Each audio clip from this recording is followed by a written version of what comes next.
যুক্তরাজ্যে ফিরছেন তারেক রহমানের স্ত্রী ডাক্তার জুবাইদা রহমান। এ নিয়ে আরও জানাতে শাহজালাল বিমানবন্দর থেকে যুক্ত হচ্ছেন সহকর্মী সাইফুল রিপন। রিপন, কখন জুবাইদা রহমানের ফ্লাইট এবং তার যুক্তরাজ্য যাত্রা নিয়ে কি জানা গেছে আপনি জানাবেন। বিমানবন্দর সূত্রে আমরা যতটুকু জানতে পেরেছি যে আজ সকাল 8:30টায় বাংলাদেশ বিমানের একটি ফ্লাইটে কিন্তু বিএনপির ভারপ্রাপ্ত চেয়ারম্যান তারেক রহমানের স্ত্রী ডাক্তার জুবাইদা রহমান তিনি লন্ডনে ফিরছেন এবং ইতিমধ্যেই কিন্তু তার যে আজকে লন্ডনে ফেরার যে আনুষ্ঠানিকতা সেই আনুষ্ঠানিকতার শেষ করার জন্য কিন্তু তার পক্ষ থেকে লোকজন এসে কিন্তু ইতিমধ্যেই কার্যক্রম শুরু করেছেন এবং এর পাশাপাশি আমরা বিএনপির বিভিন্ন নেতার কাছ থেকে আমরা যতটুকু জানতে পেরেছি যে তিনি আজকে যেই বাংলাদেশ বিমানের ফ্লাইটে যাবেন তারপর কিন্তু আবার আগামী 25 ডিসেম্বর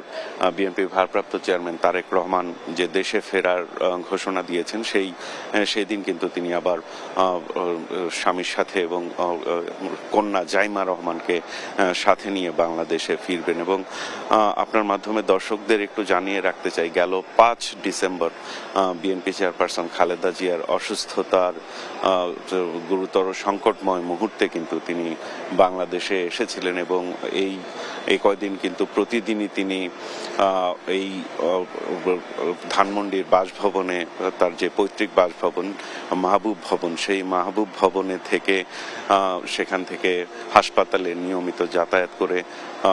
তার শাশুড়ি বিএনপি চেয়ারপারসন খালেদা জিয়ার শারীরিক অবস্থার কিন্তু তত্ত্বাবধান করতেন এবং মেডিকেল বোর্ডের সদস্যদের সাথে পরামর্শ করে তার চিকিৎসার জন্য যে সার্বিক করণীয় সেই করণীয়গুলো কিন্তু করণীয় বিষয়ে কিন্তু সিদ্ধান্ত নেওয়া হতো তার সম্মতিতে কিংবা তার পরিবারের সম্মতিতে। তো এই বিএনপি চেয়ারপারসন খালেদা জিয়ার পুরো চিকিৎসার যে তত্ত্বাবধান শেষে তিনি আজকে সকাল 8:30টায় বাংলাদেশ বিমানের একটি ফ্লাইটে যাচ্ছেন এবং বিএনপির ভারপ্রাপ্ত চেয়ারম্যান তারেক রহমানের সঙ্গে আগামী 25 ডিসেম্বর তিনি আবার দেশে ফিরবেন, এমনটি কিন্তু আমরা বিএনপির বিভিন্ন মাধ্যম থেকে আমরা জানতে পেরেছি। তো ইতিমধ্যেই তার যে যাওয়ার প্রস্তুতি, সেই যাওয়ার প্রস্তুতি কিন্তু সম্পন্ন হয়েছে এবং কিছুক্ষণের মধ্যেই তিনি এই হযরত শাহজালাল আন্তর্জাতিক বিমানবন্দরে এসে পৌঁছবেন। তো এই ছিল আমার কাছে এখানকার সর্বশেষ পরিস্থিতি।